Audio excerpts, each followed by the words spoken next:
Possible throughout the meeting to keep the participants picking up, so we can see if anybody comes in from outside the room. Maybe at the wall. No, you're fine. I don't know. Literally move this. Okay. All right. Technical hurdles overcome, we'll call the meeting to order. And as typical, we'll start with the Pledge of Allegiance. To the flag of the United States of America and to the republic for which it stands, one nation, under God, indivisible, with liberty and justice for all. Roll call, please, Karen. Mike, Here. Gary, Here. Doug, Here. John, Here. Karen. Here. 5 council members present. We've got the agenda in front of us tonight. I'm not aware of any amendments or changes. We have a motion to approve tonight's agenda. I'll make a motion to approve the agenda. I'll second. Doug, aye. Mike, aye. Motion carries with 5. Also, as typical, we will open with citizen comment. The citizen comment, there's one at the beginning and end of the meeting. The one at the beginning is for members of the public to address the council on any matters that appear on the agenda. So we can hear from the public before considering those items. The citizen comment at the end is for items not appearing on the agenda.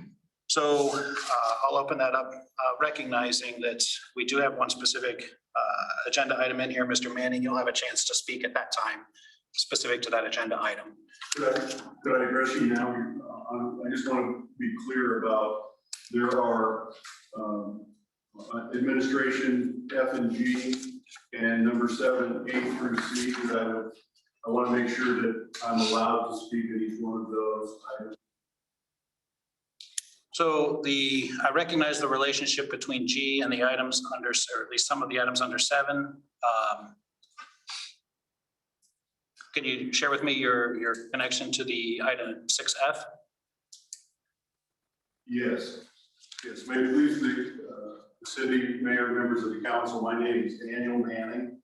I'm an attorney with the Willis Law Firm in Des Moines, 317 6th Avenue, Des Moines, 50309 is the zip code. Item number 6F is a proposed RFP for topography and survey of the proposed PUD area. This is the area that's actually owned by my clients. Okay, a portion of which is owned by my client. When we reviewed the request for proposal, there's a reference in Article 10.1 that there'll be surveying done because the city intends to acquire a portion of the existing property for 25 to 30 acres, and that's never been discussed with my clients at all, ever.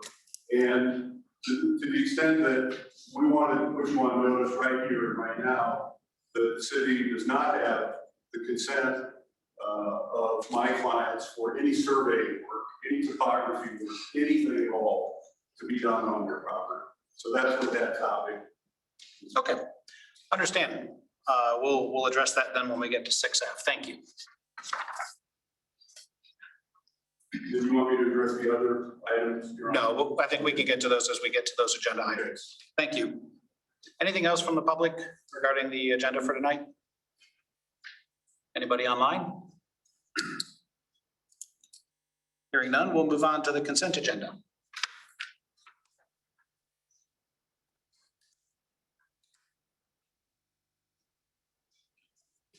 Make a motion to approve the consent agenda. Second. Doug, aye. Karen, aye. John, Mike, aye. motion carries with 5. Next up is the Peosta Community Center update. We will hear from Director Bauer. Yeah, I guess before I get into the last couple items on this, do you have any questions about the top half of my update? It's the elementary school and the RDG project.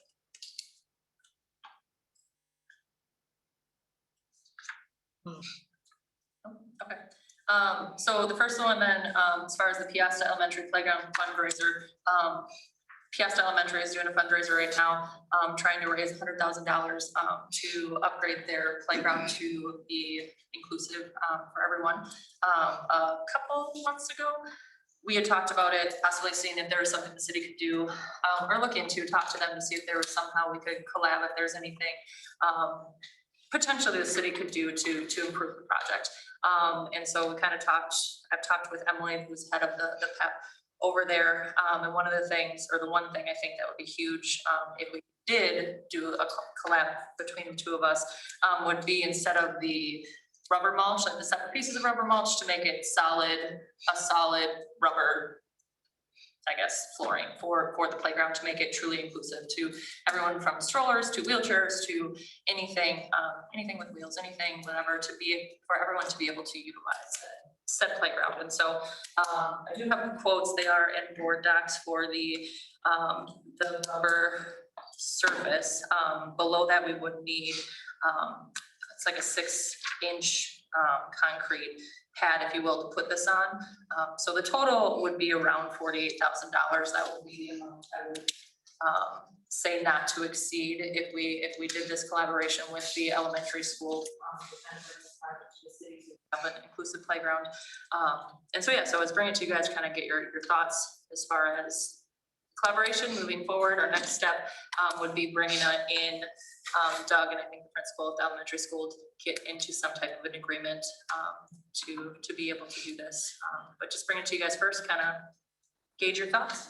Do you know, does that $100,000 that they're trying to raise, that include this, or would this be something? The $100,000 they're trying to raise, 9,000 of it included the surface they were talking about. So the separate rubber mulch. So it would technically bring theirs to 91,000, and that they'd still have to raise. And so no, it does not include 9,000 of it included this. And this would be open to the public, right? So yeah, so school playgrounds when school is not in session. It probably is now, isn't it? Generally? Yes. Yeah, but I think with the city's contribution, you want to enter into a pretty straightforward, simple 2080 agreement, just to make that real clear. Right. Cover who's responsible for maintenance and upkeep and. Liabilities. Yep. I like the idea. I do too. I think it's worth noting that on our dream board back there on the corner, when we first started our comprehensive planning, one of the first items that showed up on there was a fully inclusive playground.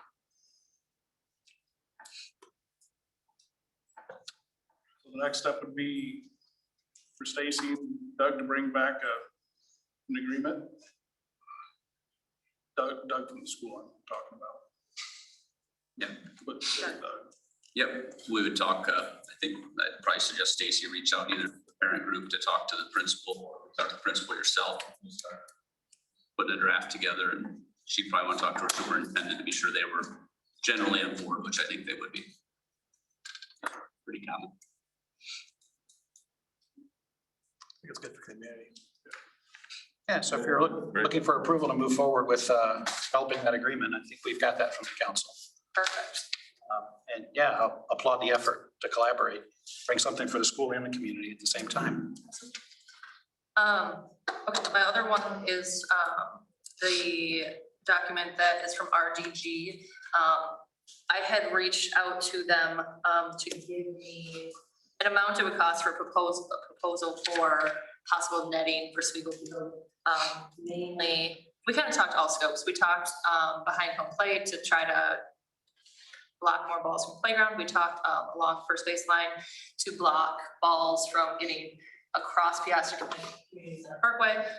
We also even talked right field to stop balls from getting into the parking lot. So obviously it goes from very little to a vast part of the field in netting. But this is the proposal they gave back to me, saying how much it would cost for them to put something together. We provide pictures, kind of see what it would look, as well as an estimate for how much it would actually cost to implement the different stages of that plan. I have not reached, I got MSA's contact information today. I was gonna follow up with an engineering company and see if I can get a estimate from them to kind of see what they're looking at. So that's kind of where I'm at right now. So I'm not looking for any type of approval. I just kind of, we're looking into it to get a gauge on how much how much something like it would cost. Putting that netting up along, going to first base, that's gonna stop the balls from coming out in the street then. Not 100%. Nothing will stop 100%. It'll besides help. dummy. So I guess there's two schools of thought on this, right? Baseball field was there first. So it's kind of like building a house on a golf course. Yeah. Right? So at what point do we want to assume liability? I also watched a car get nailed I was there at the same game, driving down the road, right? but I don't think a net would have stopped that. That was coming down. Fair, that's fair, I mean, depending on how high? where it went out, right? That was sent anywhere. They expect they can get hit by pop flies. Yeah, I think though the youth fields are they're more protected because the netting does go out. Yes. I've seen them get pop. Yeah, Yeah, absolutely. you can. Stacy, have you ever had any communication with companies that make these or install I have not, so a little bit history, I know the board had done work with Spiegel before my time here, / into my first year here where I wasn't involved, talking to different companies. And at that time, it wasn't necessarily safety, it was more house windows, siding, roofs, that kind of stuff. And because of how high any net would possibly have to go, engineering has to be involved. I mean, we're not talking a couple $1,000 project, we're talking hundreds of $1,000 project to get something high enough to be able to attempt to stop maybe the majority of balls. And so, no, I have not had direct contact, other than with companies like this. With RGG, they just did a field in Des Moines. They've done them all over the US. So kind of talking to him as far as the plans they did in different places and what their thought was I had. But as far as netting companies around here, no. So you're thinking of going directly to the source of it? Well, they might work up a plan on their own to sell it, is all. I don't know anything about it, so I don't. Right. But it might be worth a shot. If RDG already did it, I don't think they're gonna tell us who the netting company was, but maybe they would. I think they would. I mean, I think they would. So, You gotta ask them if they do. I don't know how far you gotta go to find a company that specialize in it. But there might be some out there. specialty is like anything else. I mean, like I said, I haven't done enough research to that point. I kind of want it. Yeah, it's just something else. I think it's worth looking into because, I mean, Does this include the fencing, chain link fencing in the outfield with the banners and stuff on it? I noticed. No, air fencing is still supposed to come and do that. You're talking softball fields? Yeah. Yeah, no, that's completely separate. I'm still supposed to come fix that. Well, you don't want to do anything tonight, do you? No.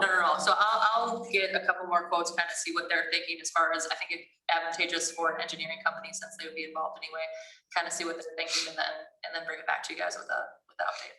I think you said that Clark does not want, or no one really wants the netting like goes out. Yeah, no one. It's gotta go With up. collegiate, semi-pro, they want absolutely. It goes up, not out.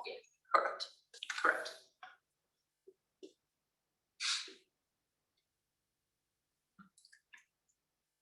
Any other comments from the council? Got what you need, Stacy? I did.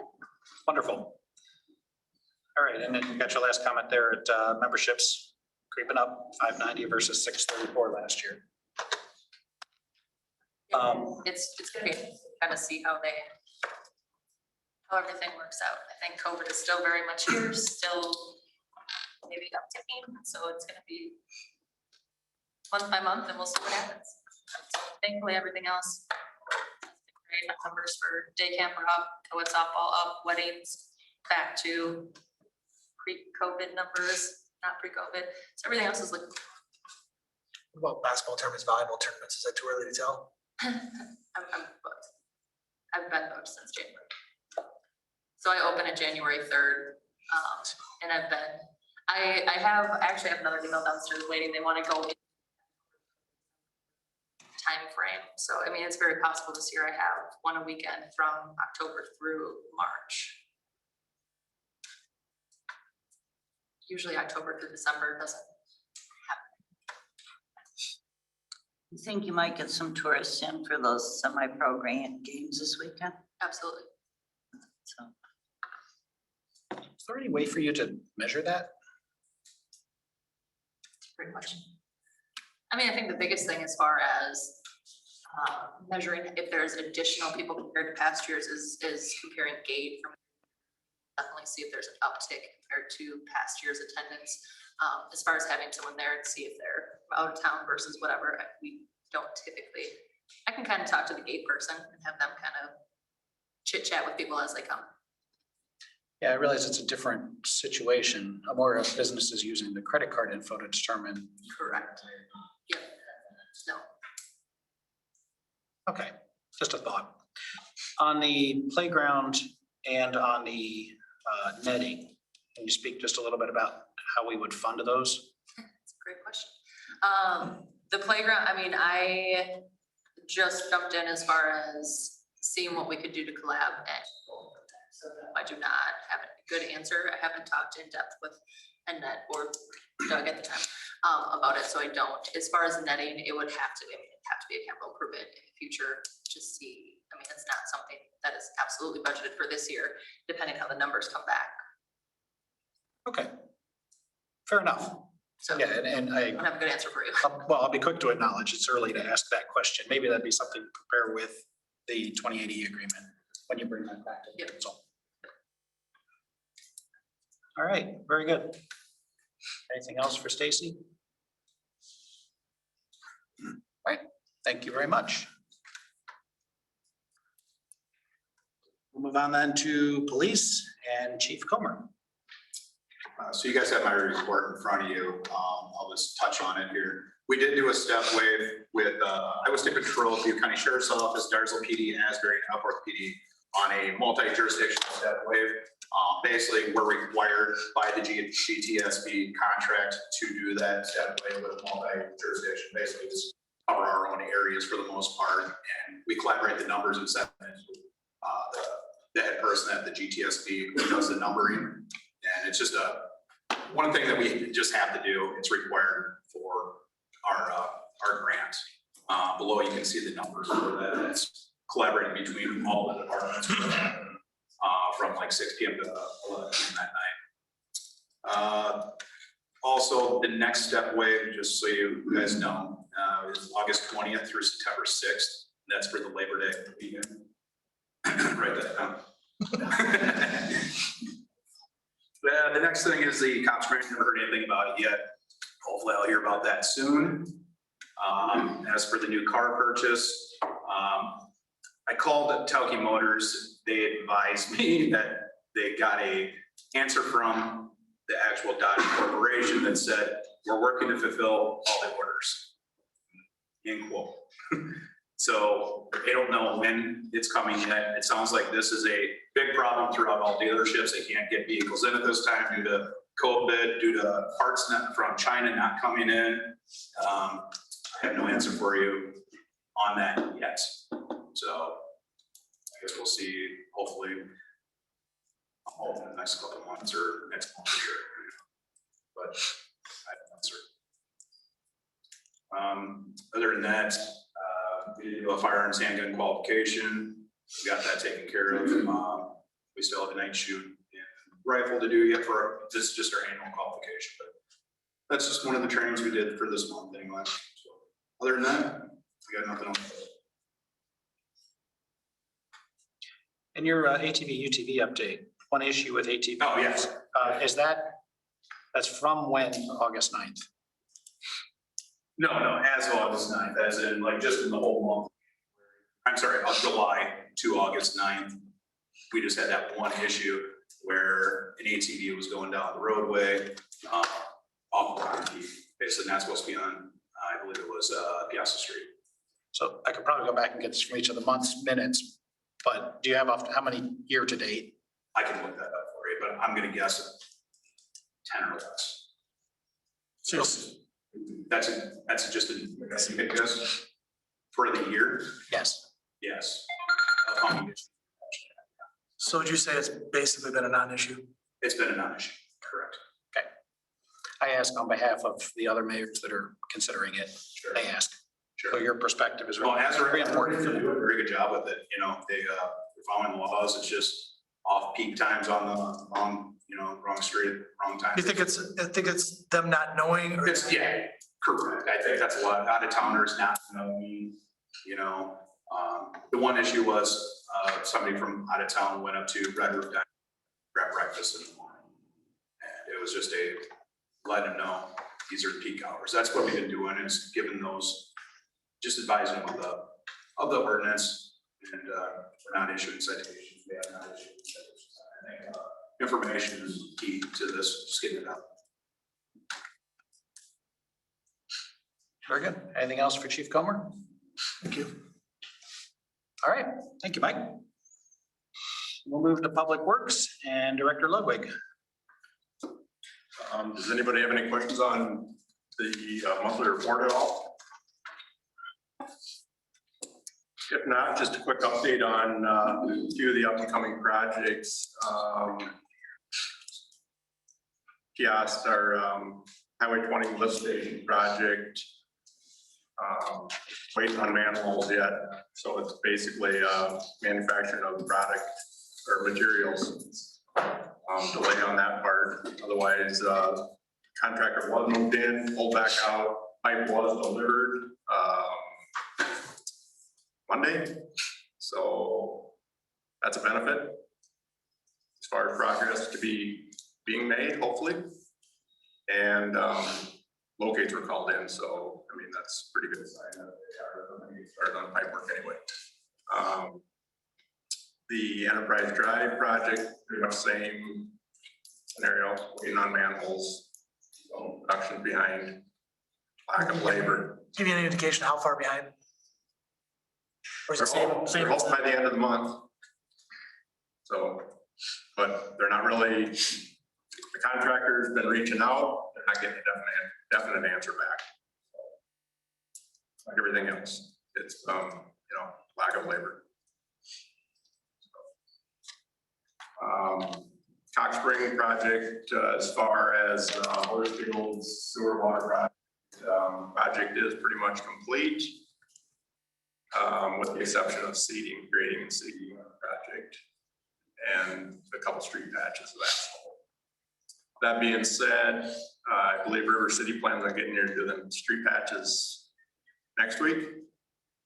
I'm probably looking for a shutdown on the complete Cox Spring project sometime around the first part of September, first week of September is what they're telling me now. So it's going to be a little bit of an inconvenience for school, but they were hoping to have it done already, but at the same time they did the call Bridge Street, but it didn't work out with Horsfield not having the sewer and water crossing. That's where we sit with those projects. Do we have to patch the driveway, that asphalt driveway? That project? Yes, we do. They'll probably do that as well when they do the street patches. Would it be better for that driveway, since they just put it in, to tear out that little piece of asphalt from the street into the rock, so that it's all one? So there'll only be one lip there instead of two. So kind of the way I look at it. So River City's gonna be doing like a 2.5 inch overlay on the whole street, rather than doing a mill there for a header to get into that asphalt driveway. Just add to it basically, put 2.5 inches over top of it. Thanks.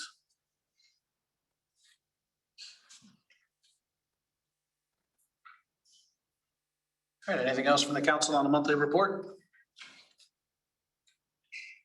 How's the wastewater treatment facility on schedule? Coming good, yeah, actually probably ahead of schedule. Probably gonna be looking as far as, with the exception of technical stuff, I mean, they're definitely ahead of schedule. Otherwise, we're probably gonna be looking around that mid-October range as far as getting started, mid to late October. So I would say probably a month. That's good.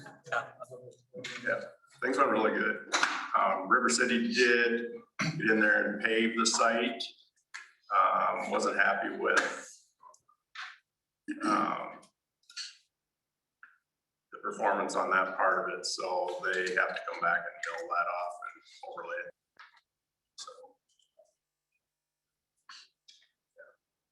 like, I don't know, they blamed it on the heat, the guys were going down and, but I told them it wasn't, they weren't gonna get any work, so they are willing to come back in and fill it. Did it end up wavy? It's just not pretty. All right. Forward workmanship. Well, that's a nice segue. Thank you, Don. So the next item on the agenda, contract payment for 11 wastewater treatment facility. The amount of $1,225,174.02. So I think we got our answer. Dean, you're satisfied with the work in the wastewater treatment? Yep, looking at Recommend. all that pay app, it looks to be correct. Yes. I'll make a motion for contract payment number 11. I'll second. Doug, Karen, I am. John, I. Mike, aye. Motion carries with 5. Next up is the Highway 20 lift station and force main improvement project change order number 1. And I'm gonna go out on a limb here and say, Mr. Thompson, are you here to represent that change order? I am, yes. It's an old cost change order, modified the site layout, going to underground utilities. So it's a zero cost change order, but puts the changes officially on record.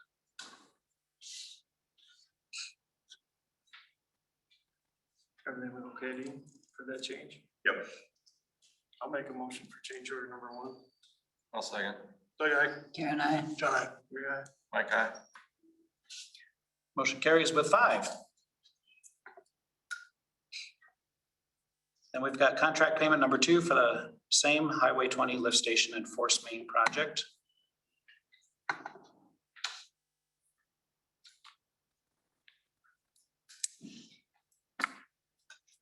Everything look right on this one? Yep, everything appears to be well on that too.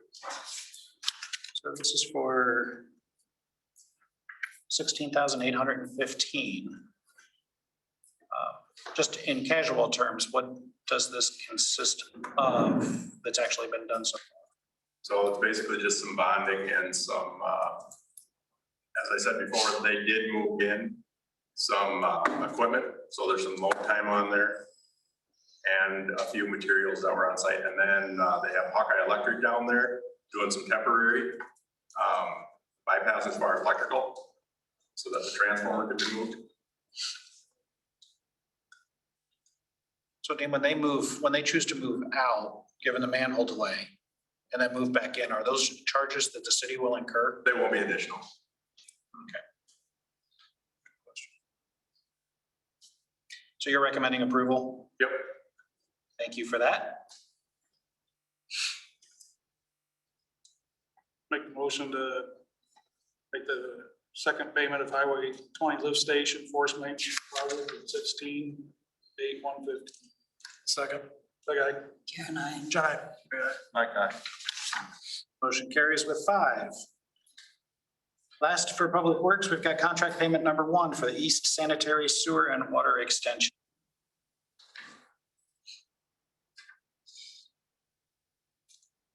And this one, if I'm reading this right, is looking for a payment at this point of $174,121.22.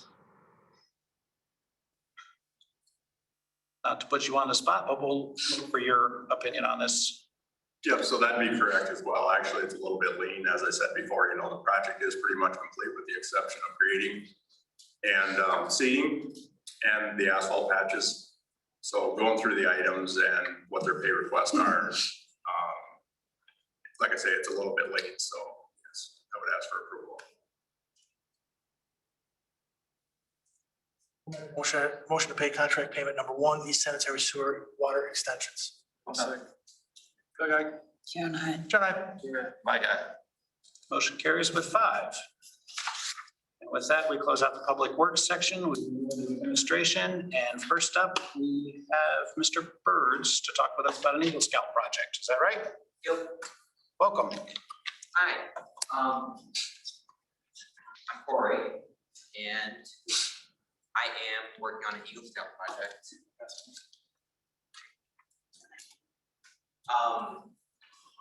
My Eagle Scout project is gonna be a firefighter memorial down at the fire station. And it's gonna be on the intersection of Edge Lane and Peosta Street.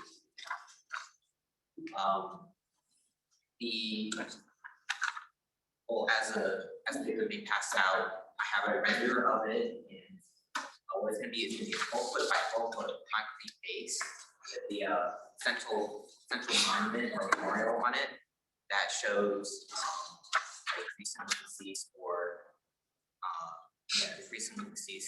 firefighter and EMS people that have risked their lives for our city. On another side of the memorial, it will be the fireman's prayer. And on the opposite side of that, it will be just a brief history of the firefighter station. On either side of the memorial, there will be these two statues. One of them will be a paramedic, and the other one will be a firefighter. So these statues are going to be concrete statues in bronze. They do weigh quite a bit.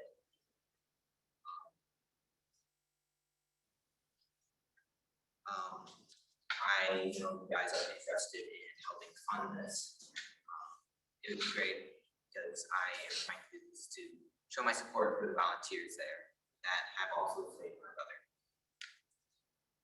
I know they have also saved several people everywhere over the course of hundreds of years. So, Corey, do you have an estimate of your costs? I do have an estimated cost. It is about $9,000. Most of it is statues. The rest would be concrete and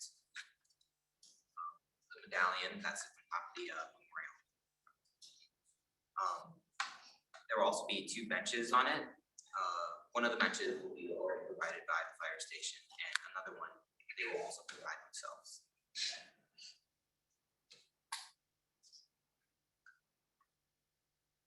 I also have a picture attached on the paper that shows the general area about where we want to go.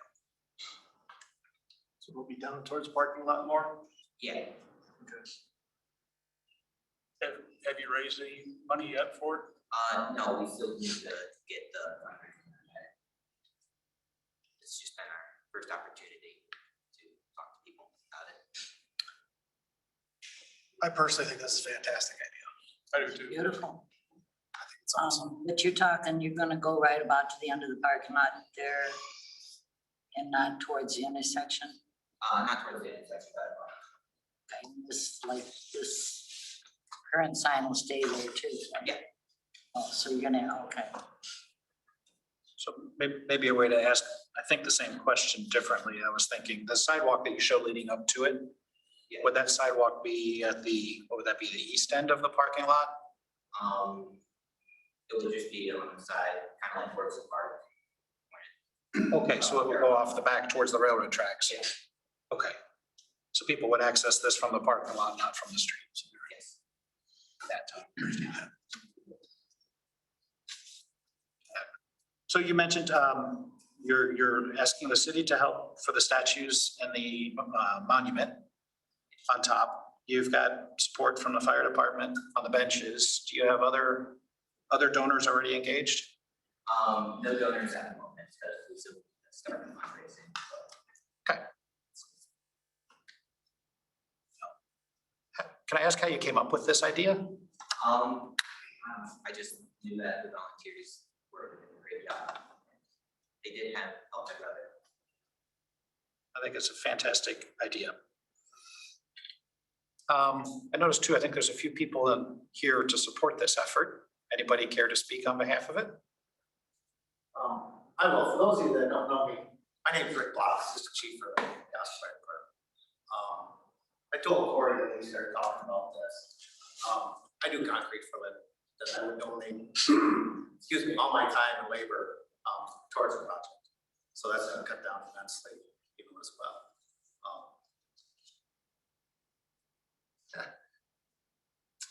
Excuse me. That's quite what you said, yes. One is on, as y'all know, is moving around. We just lost that problem unexpectedly. And we started talking about this before moving, our Teddy called and passed away. And knowing now, that they're gone, I think that this is just a super idea. And unfortunately, there's only gonna be one. And for Corey to step up, and to do something and take the lead on this, of course, getting help, from his father and us, and if he's decided to help out a little bit. Do you want to explain, Corey, as well, what you're planning on doing, with the stones?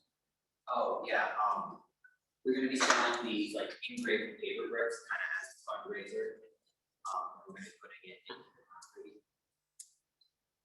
It's gonna like range from sizes and bigger donors. It's like basically going to the businesses, in Peosta. And depending, a few different sizes, 3 different sizes, so, obviously, when you donate, bigger the stone. But that's all I have. So I appreciate you, you guys, and thanks for your time and consideration. Thank you. Anything else that you guys? Anything from the council? No, I just want to reiterate, I think it's a fantastic idea, and I think that we should figure out a way to help. Are you planning on like any low lighting, so it's at night? Lighting is something that I haven't considered, but Translation is if we're willing to put it in. Somebody said. Well, I just, No, it's a good idea, actually. Yeah. I mean, There's a lot of sun down there, though. Solar might work in that area. Yeah, that's true. I was just thinking about us donating the 9,000 to do it, then have him sell the bricks to help fund the lighting for the project to light it up. Was my thoughts.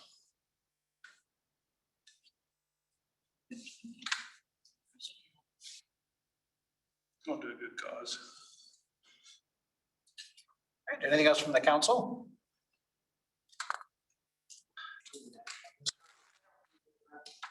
Did speak with Chief Culver and Mr. Ludwig about the location. We do need a approval for the location because it is on city property. Okay. But Chief Culver and Mr. Ludwig agreed that location would be the prime spot for the. Thank you, Megan. That does lead to, clarifications. I was about to head down that path and ask our city administrator procedure for this. Does this warrant a building permit, or how do we capture that plot? I just didn't know. No, I would say no on the building permit. Okay, Just approval from you for them to move forward, I think would suffice. okay. And it's clear to you how we would fund this, where we would get that money? That's a good question. How would we fund this? So I think, We'll look into it, yeah. I think what we hear from the council tonight is we would like to pursue this further. This is something we would like to support and maybe try to enhance with you, if you're open to that. But as a parent, you've done an awful lot of work ahead of time, and this is a very important cause to you, other members in the community. I applaud your effort on that. Thank you. How quickly do you want to get moving to this? Yesterday? It can go up to 2 years, because that's when I age out, but it's better to get it done sooner. You bet. Mr. Herman. Just a non-legal thought. I was involved in a project once where a contributor stepped forward and said, we will contribute up to $9,000. And we'll make our contribution as others make contributions. So it kind of promotes others getting involved. So if somebody else donates 500, then the city pays 500. Matching. Kind of a matching not to exceed 9,000. It was just a way of some extra promotion instead of just saying, here's a check. for what it's worth, Cal. Okay. So I recognize at least at 9,000, that's underneath the discretionary spending authority of the city administrator. So I don't know that this needs council action. The opinion has clearly been communicated, though, that we would like to support this and enhance it. So at this point, would one of the council members like to be the spearhead for this and work with Ned and Mr. Birds to carry this through? Sure. Thank you, Doug. Thanks. And we'll let, between you and Annette and Corey, you guys can work through the rest of those details to make this happen. Corey, this is your money man here. You'd be nice to him. Excellent. Well, hats off to you again. Thank you very much and congratulations on your Eagle Scout. Thank you. Thank you. Thanks. All right, we will then move on to sign permits for NICC.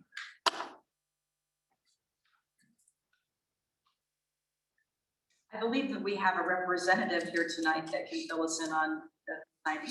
You'd like to take the floor? Yeah, so Benjamin Beard with Strzok & Johnson Architects. We put an application out there for all of the signage on the campus, being primarily wayfinding, but it also has a bit in there for the monument sign as well. I think one of the outliers for us is the main wayfinding out along the right-of-way on NICC Drive. So that one not being on NICC's property, I think is one of the particular items for you to consider. You know, the size of them, I think, is a slight variation from the ordinance, but most of them occur on the actual campus. So I'm here tonight to answer questions if you have any. Has everybody had a chance to review the site plan? Okay.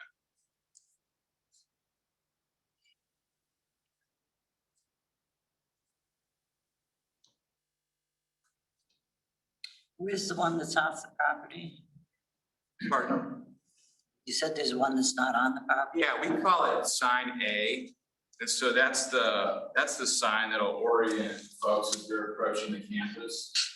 It's kind of right out in front of Fairway. So those sign A through E are all kind of a DOT type sign. So metal with a color to be determined background, but white lettering, reflective, that sort of thing. So it should kind of fit within, you know, the DOT signage in the city right there. The monument sign, on the other hand, is going to stand out.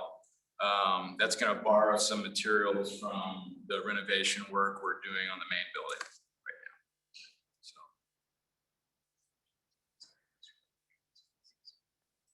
So.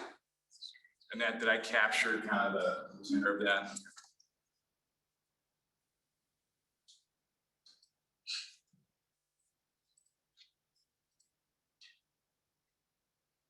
Dean, have you seen any issues with that sign A? So is sign A gonna remain in place? Yes. The goal would be for that to be a permanent sign. So. But as we understand it, there's probably a 10-foot or so strip of green space there. It's wider than that currently, but the right-of-way portion is about 10 feet. Correct.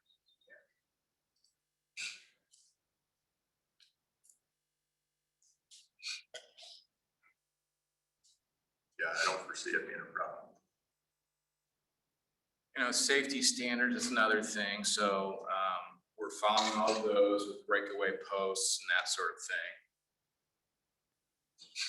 You mentioned this is a slight deviation from our code, existing code. You know, I might be reading kind of far into the weeds there, but there's a, you know, maybe Karen could help navigate that. But there was one part that talked about the square footage of standard signage. And I can't quote chapter and verse, but that particular sign seemed to be a little bit bigger than that. And I don't have a specific number, but. The monument sign or the other signage? The wayfinding sign. Yeah. Which is the sign that we're talking about. It's a valid question, not to get too technical, but in theory, even if it's half a square foot bigger than what your ordinance allows, it would technically require a variance to the Board of Adjustment. Variances are not legal, basically, even though they may get granted from time to time unless you could show an extreme hardship, which this wouldn't be. So if the council will look at this request and think, that sign is not unreasonable. It has a need, it needs to be that big to send the message it needs. Then you'd want to look at your code and potentially amend that provision of your sign ordinance in some way to make anybody else similarly situated have the same rights and privileges that the college would. So, I don't know. Well, that's fair, and I think what I would do as a next step is go back and make sure I read that language properly. Yeah, I think we'd want to look at that for sure, just to not tell you needed to do a variance when you don't. So, and that admittedly, I'm still learning the process. At what point does this go past P and Z, or does it by our state? It requires a variance to go to P and Z. The BOA. Board of Adjustment. Okay.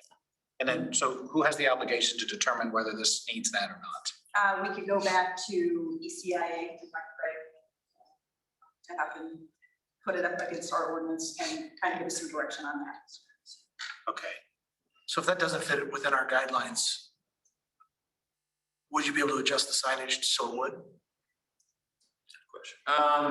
Because the main point of the sign is to kind of highlight the various buildings on the campus, and I don't think we could effectively reduce the size of it. I guess the odd thing here is that even signs that are embedded in the campus have to be, we have to issue a permit application for. So if I kind of took that size limitation, it would extend to signs on the campus as well. So I think locating that anywhere within the campus would potentially be. Could we, and I just don't even think it's feasible to break it into smaller chunks either. At that point, it's kind of logistic.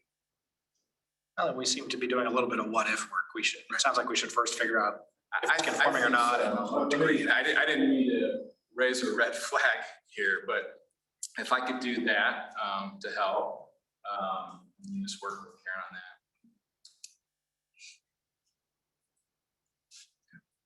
If it would, I mean, the variance could be something, the variance could end up applying only to this property, really. If you said a wayfinding sign in the right of way can only be this big, is what our ordinance says now.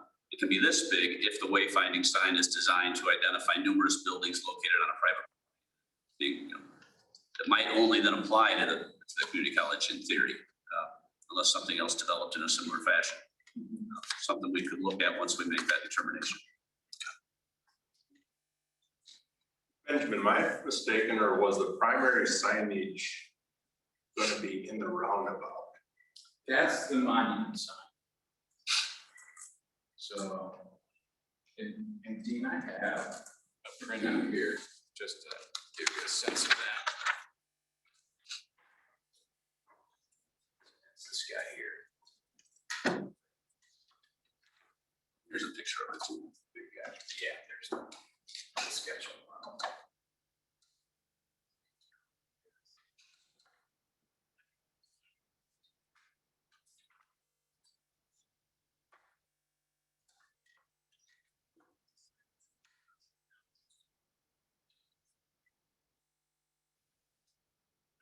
So, and then speaking of P and Z, another question that comes to mind is the relationship, if any, between sign A and any plan we have for a sidewalk in the vicinity.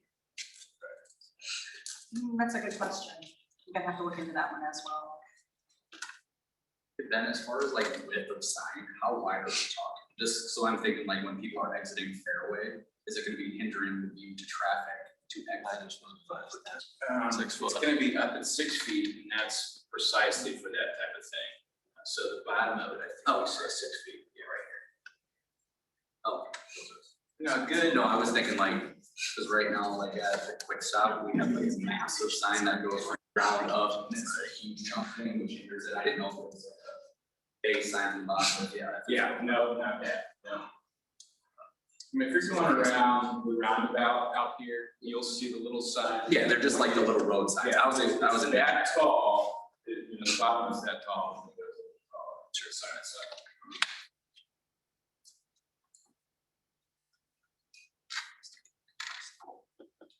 With the new signage and the renovation, does this have any impact on the existing NICC name at the roundabout in Peosta Street, the existing one? The big central one, no, we're not proposing to do anything there.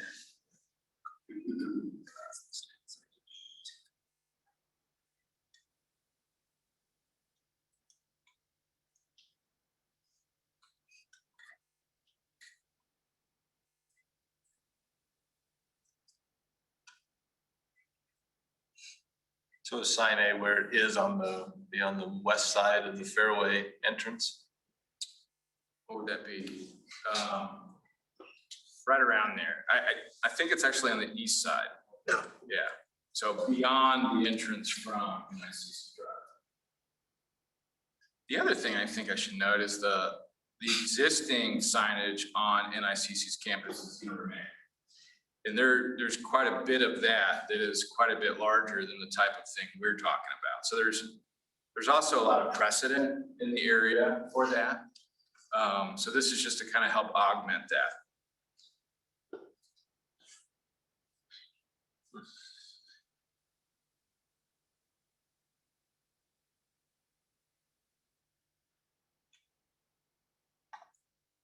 So this is on our agenda as an action item. There's a couple, I think, pertinent unanswered questions.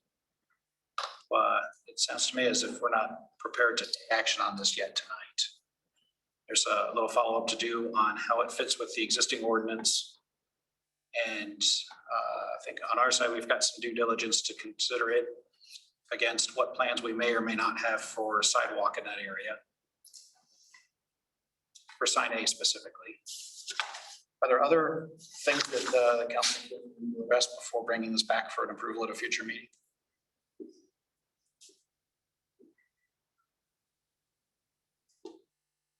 Hearing none, I think that's where we're at with that.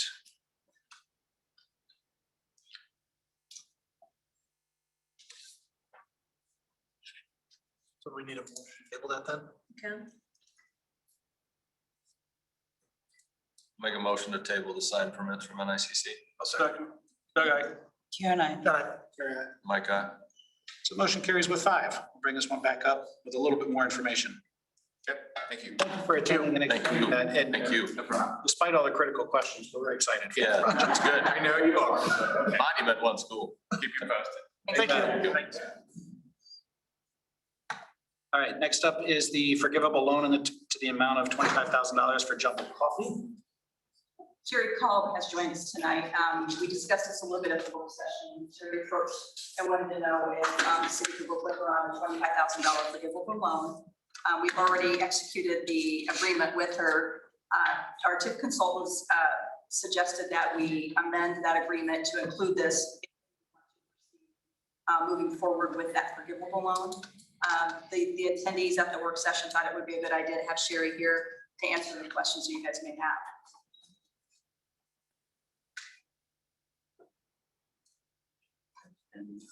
I'll kick it off by saying there's a lot of excitement about having Jumbo Coffee here in town. Well, we're excited too.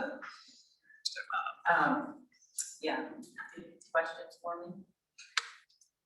Is there a breakdown of the actual costs and the differences where you started and with everything being escalated? We kind of, one of the forms that we filled out, we did a estimate of plots. I believe, I don't know. The TIP application? Who has that? Yeah. But on here, it just says if you want to, I probably don't have enough of these, but. So it shows what we started, we estimated and where we're at.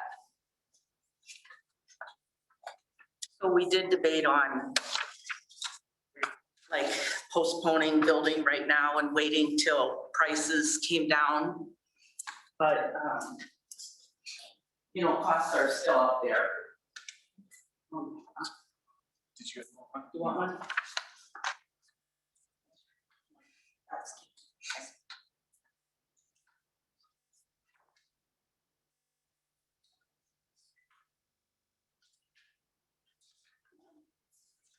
So I do have I just have one sheet, I got to break down the cost.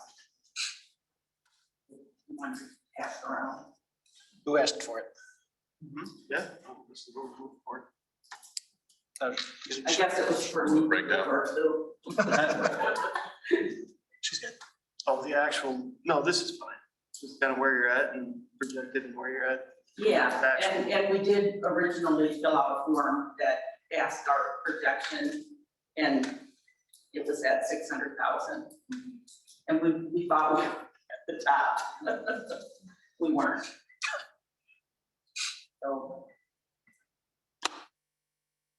So you're looking at a difference that you need to, Well, we thought that if we could get that much, it would help offset that 125,000 extra costs. what's the plan for the other 102? You'll just absorb that? Oh, yeah. Yes, we will. I mean, fortunately, we can. But yeah, we did debate on just waiting, another year to build. We'd really like to do it now. We've kind of been moving forward. But yeah, I mean, putting the money out there and knowing you're not gonna get that in return. It's a risk. Yeah, so, yeah, we don't know what's it, I mean, I feel like it's gonna be really good, but I don't know that, so. And if you decide to help us, that's great. I mean, if you decide that you don't want to continue on. How many employees do you anticipate employing full-time or not Here? full-time, yeah? Here, How many employees, yeah? we'll probably hire, we've already hired 2 full-time and we're training them already because it takes quite a while to get baristas up the bar. So I, like 4 to 6 probably for out here. What's a common wage you're hiring practices? Well, we pay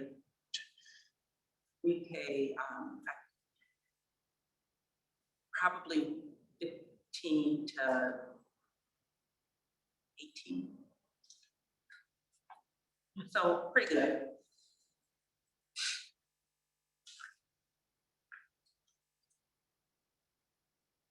And then, they get tips. An increase, $3 an hour. How many hours a day are you? Pardon me? How many hours a day will you be open?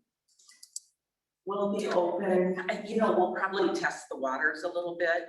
And that's what we did when we did the schoolhouse. We usually open, we have the first employee there at 5:30 in the morning. We don't open till 6, but there's generally some people that come early.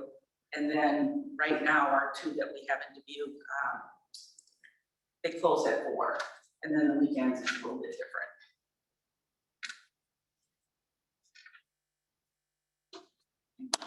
Quite a few hours a week. 7 days a week. So other than this $25,000 forgivable loan, what are the other pieces that you need to commit to start production? What do we need? Yeah, what else do you need to see before you start? The bank's money.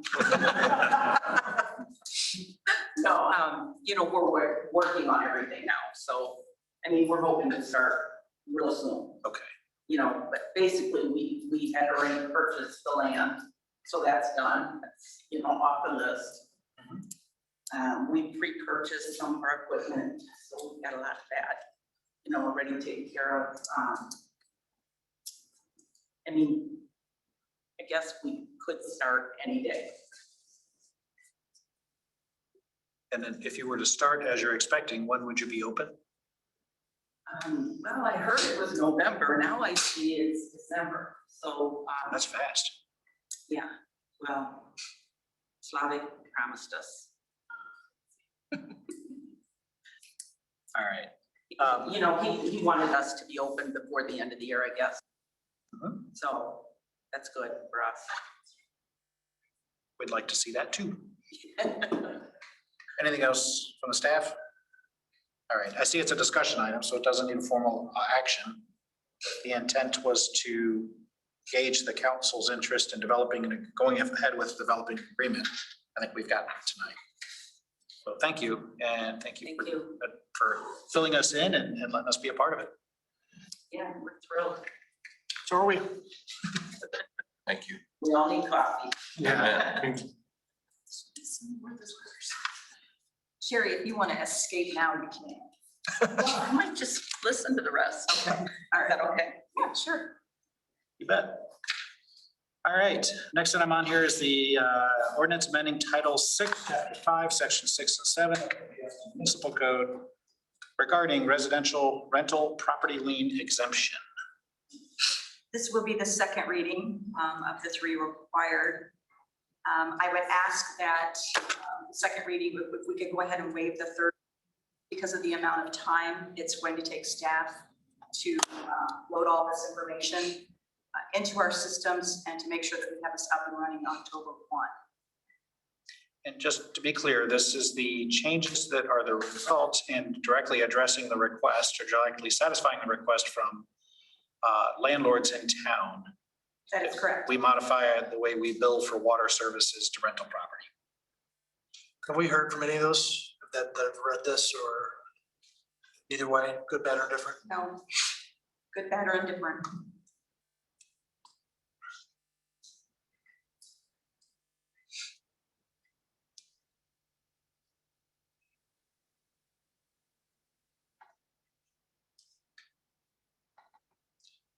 So that being said, I think at this point, we'll look for a motion to approve the second reading. I'll make a motion to approve the second reading. I'll second. Yeah, and I. John, Okay. Motion carries with 5. And then there's a request to waive the third reading. Do we have such a motion? motion to waive the third reading. I'll second. Yeah, and I. John, Mike, aye. Motion carries with 5. And then we need a motion to. So I'm learning. Thank you. Then we'll take one more motion to adopt the ordinance amending Title 6, Chapter 5, Section 6 and 7 of the Peosta Municipal Code regarding residential renter property lien exemption. I'll make a motion to adopt ordinance amending Title 6, Chapter 5, Section 6 and 7 of Peosta Municipal Code, residential rental property lien exemption. Second. Yeah, and I. John, Mike, aye. Motion carries with 5. And we will all appreciate that Karen takes all the extra words out as we stumble through that title. Okay, next up is the mayor's veto for resolution of plat of circuit in Royal Oaks, 4th edition. In the content, I did put the rationale for the veto. As we had discussed last time after passing this resolution, we recognized that there was a need for a wider right-of-way. So I have thus vetoed that following the council action so that we can revise that plat before adoption. This is a discussion item. I don't know that it needs an action. Is there further we need to do with that? This is for zoning. Okay. have we heard back from the developer on that? Yes, yes and no. We were gonna look at it yesterday. Right, and I have a call out to Gary Miller as well. With regard to a veto, and I'm not suggesting that's the case here, but if the mayor were to veto something you don't want him to veto, he has 14 days after you approve a resolution to actually put in place his veto. If he does nothing, I've had a mayor in the past say, well, I'm not going to veto it, but I'm not going to sign it. After 14 days, it automatically becomes as if it's passed because he didn't sign and he didn't veto, so it's approved. After he vetoes it within 14 days, this is the case here, you have 30 days within which to override that veto. And you would override it by a 2/3 vote, which would require 4 votes. No matter what your quorum is, you'd have to have 4 votes to override the veto. So if that was, this doesn't appear to be that case, but if there ever was a situation where council and the mayor were at odds, that would be an agenda item to consider the overriding the mayor's veto. If we're okay with the veto, we just let it go. Yeah. I'll ask if there's a motion to override the mayor's veto.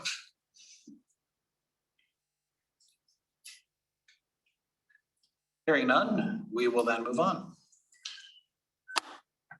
So next up is the award of RFP for topo and survey for proposed PUD area.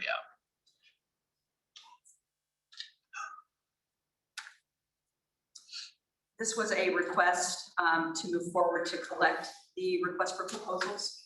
So before you are 5 of them, with the lower end, the lower bid coming from B&K. So I guess at this point, based on Mr. Manning's comments, I really want to open up for discussion.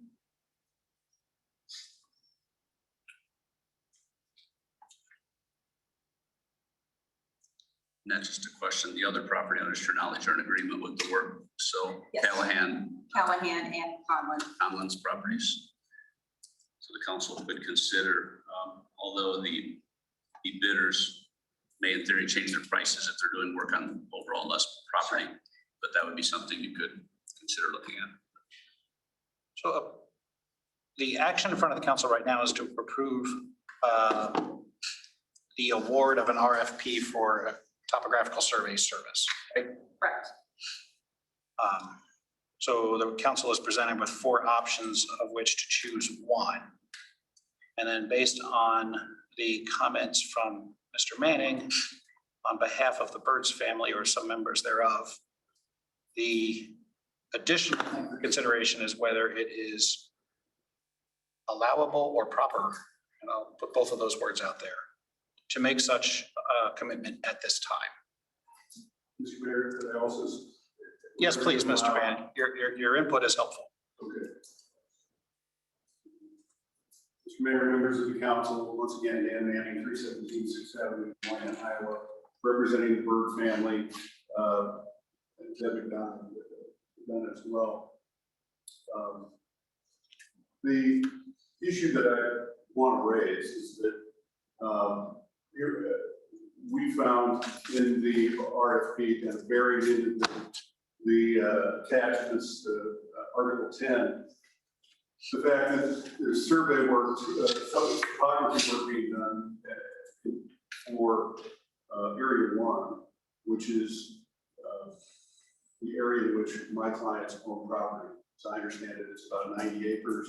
We own 47. We as my clients own 47. We find out through this reading that of the 25 to 30 acres are going to be utilized for a park. We didn't know anything about that, don't know anything about that, don't know where it's going to be. It raises a whole host of questions about the procedures in this instance. I know we're going to get into this proposed plan unit development later. I won't touch on it now. I've tried to keep my focus on this survey, but you know, there needs to be, if you're surveying for the prospect of acquiring property for public use as a park, you know, 6B of the code requires before you go forward with any sort of acquisition and then ultimately the eminent domain, if that's necessary, there needs to be good faith negotiations between property owners. So it's, from our perspective, we're here to talk to you tonight. We know that this is not technically an action item. You're just, I approved an RFP. Which one do I approve? We want to try to put you on notice now that we're not trying to be adversarial. We're saying that we feel as though all the procedural steps are in disarray in this process. That we shouldn't be finding out through reading this document about survey work being done, that you're looking at, I mean, we only own at this stage 47 acres. If 25 of those acres are going to be utilized for public use, we ought to know about that now. We ought to know about that. We should have known about it long before now. And that's the biggest complaint that we have as to item F. I mean, we're not here to tell you who you should select for your RFP. I know, for example, Easter and Chem, I know that they're very well recognized throughout the state, but we're simply saying, and this is going to be the theme of all the topics tonight, is take a step back and let's get this back in an organized procession so that we understand each other, what is the city's long-term needs are, and why are we talking about finding out about this based upon a survey and photography work that we've done. That's all I have to speak of on this topic. We'll get into the annexation question. Okay, so if I may just be clear, is it your intent to communicate to the council that you feel it's inappropriate for the council to award a quote for service at this time? I believe it is, but what I heard for the first time from your staff is that all the other property owners have no problem with the survey.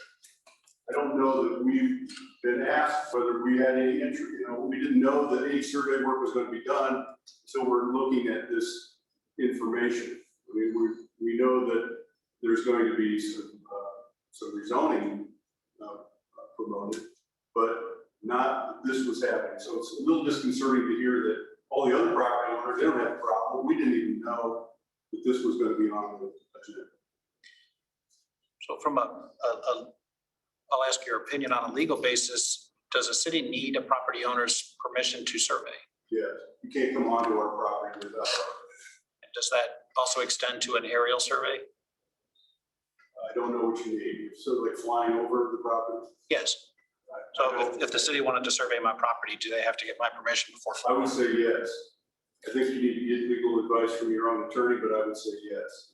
Okay. What we learned is that you own the center of the earth and you own up to the stars in terms of ownership. So if you say I want to fly a drone over your property, do some survey work, I'd have a problem with that. Okay. That's all we have now, unless you have any questions or comments. None from me, council. Staff. So I think it appears to me anyway that there's a legality question about moving forward on this particular item at this time. It's, as a city attorney, I don't like to sit here and give you legal advice in an open meeting on a topic that may be contested or potentially litigated because we lose all confidentiality of our attorney-client privilege. I would agree, however, that without owner's permission, you can't enter upon the property. I'm not sure I'm on the same page with the aerial collection of data, but as a general rule, you do own from your property lines up to the skies, but there's other laws in play about using that airspace. I'd have to look into that. Thank you for that. I wasn't intending to ask for your opinion at this time. I was simply Nope. look for if there was a general understanding here that we ought to table this until that research can be. I'd like to table it. I'll make a motion to table it from other reasons too, but this will do. I'll make a motion to table it. Thank you. I'll second it too. Doug, aye. Karen, I. Mike, aye. So the motion to table carries with 5. And we will move on to the next agenda item, which is yours. You have the floor. Thank you. Thank you. Mayor, members of the council, Dan Manning again, representative and other here. Want to go back in time now to the voluntary annexation that was agreed upon back in 2020. And I draw your attention or ask you to take a look at page 11 of your zoning ordinance, talking about voluntary annexation, about zoning policy on zoning. And that policy is if there's a voluntary annexation that the territory is not classified as requested by the applicant, that the applicant may withdraw the voluntary annexation request. That's page 11 of your zoning. So what we have here, based on the facts, and I'm going to speak specifically to Debbie Donna's property up in the northwest corner of this property, where she already has her mini storage facility. She was asked to come into the city because those who were voluntarily asking to come into the city needed her to come in, otherwise an island would have been created and none of this annexation could happen. So she's in a position where she is now, and I think we can go through the history here, She went to the council, came before the council to get a building permit on June 22nd. It was sent back to P&Z on July 19th, where it was tabled, and then on P&Z meeting of August 2nd, it was set for August 24th. And want to set the stage now, and if she doesn't get the zoning that she is entitled to, which we believe she's entitled to, because she came into the city to accommodate the city's ability to take on this property for voluntary annexation. And she's not given that zoning, that she'd be allowed, and from our perspective, she'd be allowed to withdraw her voluntary annexation, which would, in essence, require more than just her property being severed from the city, because you can't set up any sort of annexation that would result in the creation of an island. So we bring that to your attention now, just simply because we know it's going to come to you on August 24th. We don't want any surprises, because we feel like we've been receiving some surprises about what's going on, and we want to make sure that, you know, that we're straight with each other, that we're talking to each other, that we understand each other. That is the issue for the annexation that I wanted to ask. Once again, I recognize this is not an action item, but it's an effort that I'm trying to create of dialogue that goes on with your staff, your attorney, and counsel to the best extent. Because I think where we're headed, where we're moving forward, and I don't want to jump ahead, but where we're moving forward to a unilateral planned unit development imposed on property owners when they don't want it, is not good for you as a city council. It's counterproductive for you as a city council. It's certainly counterproductive for property owners who don't want that. So I think all of these feel to me as though, and that's what I'm trying to do, is facilitate conversation, dialogue, understanding as to what we can try to solve and resolve issues that have to do with survey work, with what was annexed, what the zoning ought to be, how the people can utilize the property, what they believe when they came in and voluntarily annexed it. Those are the things I hope that we can work through after we kind of address all of these issues one by one as we move forward. Very well. Could I ask you, Mr. Manning, just again for clarification, what was the section in the zoning ordinance you referenced? It's page 11. It says annexation zoning policy. And I think the subheading is number 3, district regulations. Starts on page 10 and carries on to page 12. And could you please lead me to the specific clause that you referenced? Annexation zoning policy. I can show you this myself by approaching. You absolutely. So it's this paragraph right here? Yes, sir. Okay, that's fine. Okay. Thank you. Thank you.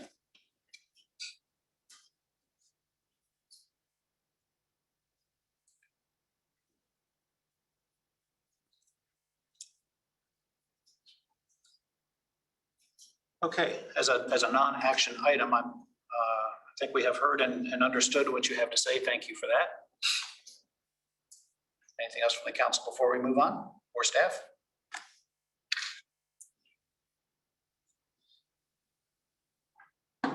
Okay. And with that, thank you, Mr. Manning. With that, we'll end the administration section and move into the rezoning applications. Queued up in this part of the agenda is 3 separate actions to set public hearing dates for rezoning of 3 separate properties. Planning and zoning is set to have a public hearing on August 24th. And we do have a board meeting, or excuse me, a council meeting that night. I would recommend that the planning and zoning make a formal in written recommendation, whether they want to move forward with this or not. And then that would set a motion as scheduled for the council for a first reading and a public hearing on September 14th, followed by a second reading and public hearing on the September 28th, and then final approval being October 12th.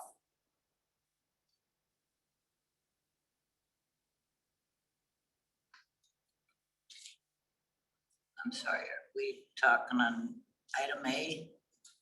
A, B, and C. The public hearing that P and Z has scheduled will address all three of those. So the action to the council tonight for each of them, and we'll deal with them individually according to the agenda, but for each of them, it's to set a public hearing date for the first reading and public hearing on September 14th, That is correct, yes. or to not set that. It's the choice to the council. I'd like to take item B out of that. Table that for a while. I had a lot of questions today when I looked at the plan. Karen, if I may, I'll take us through in sequence. We'll go with the first one. Well, she was saying all three. But we'll break them up for that. Mr. Mayor, can I address? Yes, Mr. Manning. Mr. Mayor, members of the council, Dan Manning again. On this particular issue, as I understand it, 7A deals with 4 lots that were previously zoned residential that came in A1 and are maybe, I guess the question I want to make is, my understanding is the house is being built on one of the lots that and building permit was issued, even though that property has not been rezoned from A1 to residential. In fact, I drove by it and saw there's a house being built. So the question is, the building permit wasn't issued to my client when she came before the council because her property wasn't yet zoned. How is it that is allowed to happen for this house to be built, even though it's not been rezoned yet? It's still A1. So I wanted to get that into the record as to that particular question. I'm not even expecting a response. I just want that to be part of this record. Well, I appreciate the input. I think that's appropriate for the public hearing.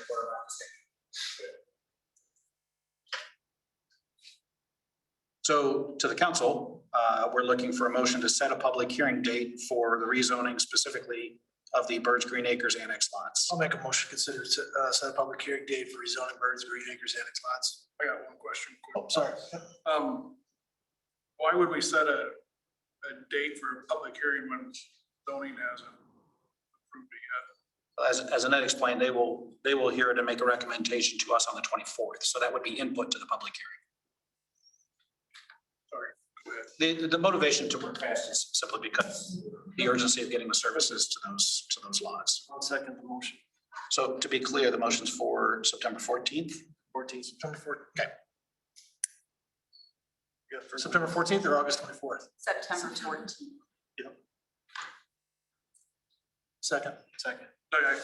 Karen, I. John, I. Mary, aye. Mike, aye. Motion carries with 5. We'll then move on to setting a public hearing date for the planned unit development, also on September 14th. I would like to make a motion to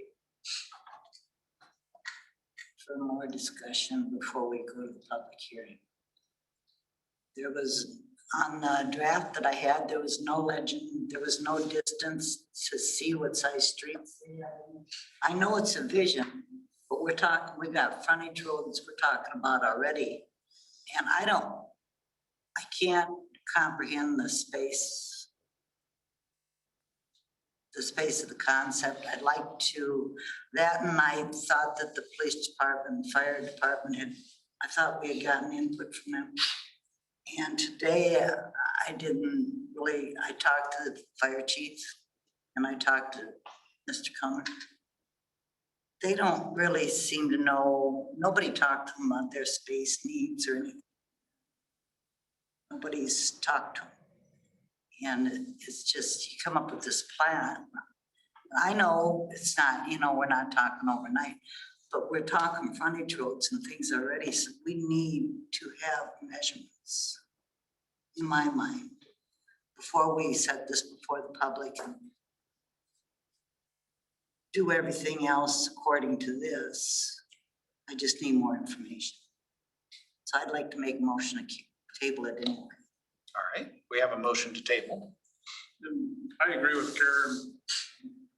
I'd like to see the sizes of streets and stuff, and I know we can't be absolutely accurate, but we need a good idea because other things will depend. This will depend upon what we do for this. I just don't want to run the same issues that we have on Peosta Street with traffic, and also we wish it could have. So you basically want RGG to come in and talk to you about it. So I'll second Karen's motion.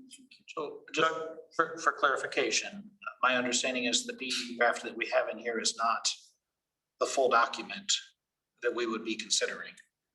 And in that full document, I believe that detail is there. Is it there? But recognizing that that's not in the document that's associated with this item in the agenda tonight, I don't necessarily disagree with you. So you think there are street widths and, Yeah, and like the purple, what are those purple buildings? and that's explained in the full document, which, But we should make sure we take our time and make sure we're on the same page. absolutely. I'm sorry, I didn't catch it. Maybe Nope. I've been on top of this. Nope, I think we need to make sure we're on the same page and make sure everybody's square with it. So right now we have a motion and a second to table this. That guy. Karen, I.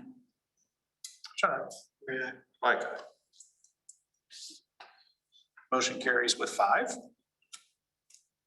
And then we have the consideration to set a public hearing date for the rezoning of Peosta mini storage.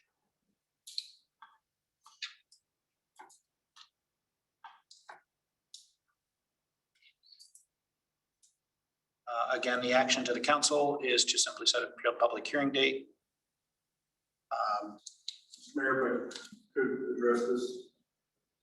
You certainly may, Mr. Manning. Mayor, members of the council, I would point out that I have recently submitted to the city a chapter 22 request for information. I think it's important recognizing that this matter, the matter as it relates to planning and development, has been tabled for now. And I'm hoping that that's enough time for the city to respond to my request, give me us time to review this documentation. As to this rezoning request for the mini storage, I guess I'm simply wanting to be clear that it kind of ties into what was discussed. I'm going to ask that I approach and give you an example of what our concerns are. So we have 2 different development plans that we're looking at. We're not sure. One includes a storage area, one does not include a storage area.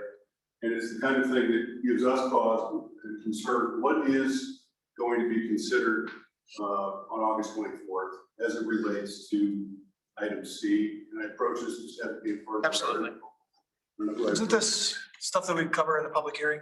No, I don't, with all due respect, we need to know what we're coming to with the public hearing. We don't know what development. We're just setting a date. And the information for any of the public things, it's published publicly prior to the meeting, so all the public has equal access to the information prior to the meeting. I appreciate that, but we don't have a zoning order. We don't have an ordinance yet as it relates to the PUD. We don't. I mean, I'm not trying to be difficult. I want to know what I'm going to be talking about on the 24th of August. And here we are right now, and I don't know as I look at these 2 drawings. Right. So you've got preliminary documents. When would we have the final documents? So when do we publish the agenda with the documents? For tonight, No, for a public hearing. we're gonna put those together tomorrow and probably mail them out Thursday. All right. Who do I give these to? You can give those to me. Okay, thank you. Sure. Okay, that's all I have. Thank you. But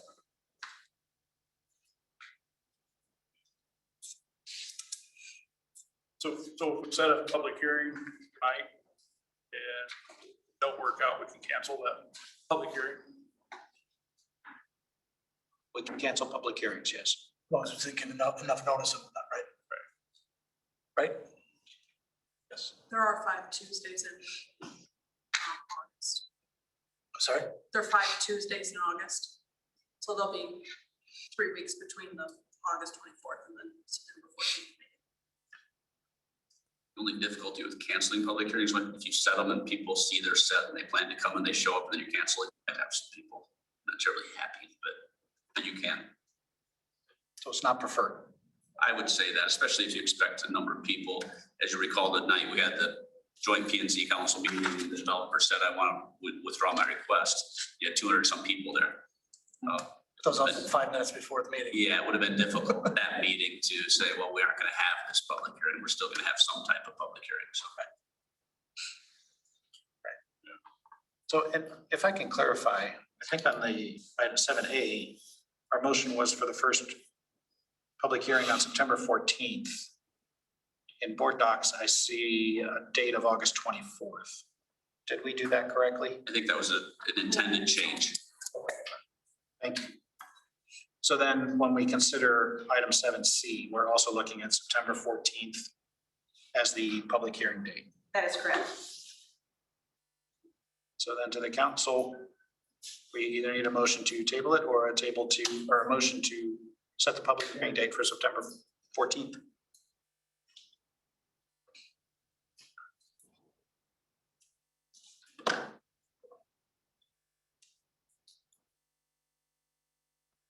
I'll make a motion to set the public hearing date for rezoning gas mini storage for September 14th. I'll second. Okay. Aye. John, I. My guy. Motion carries with 5. That concludes the agenda other than the citizen comment, either in the room or virtually. Would anybody like to address the council for items not appearing on the agenda?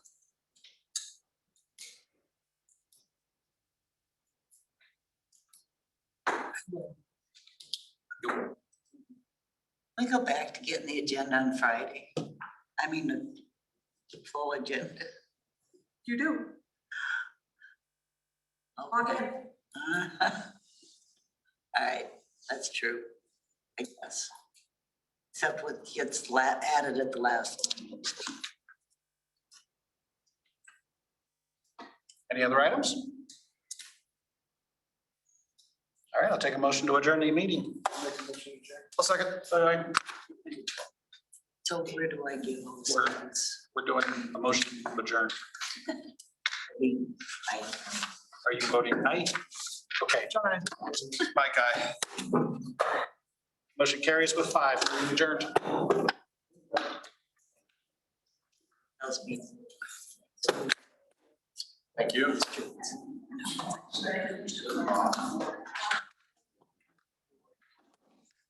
I'm not.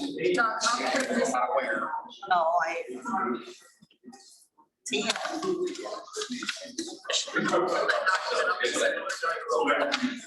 special. You betcha. Are we recording? I want to introduce myself. Mike Ackerman. Nice to meet you. Jerry has. I guess you heard my name here. No. Nice to meet you. Jim, Mr. Thank you. You bet. Look forward to working with you some more. Yeah, thank you.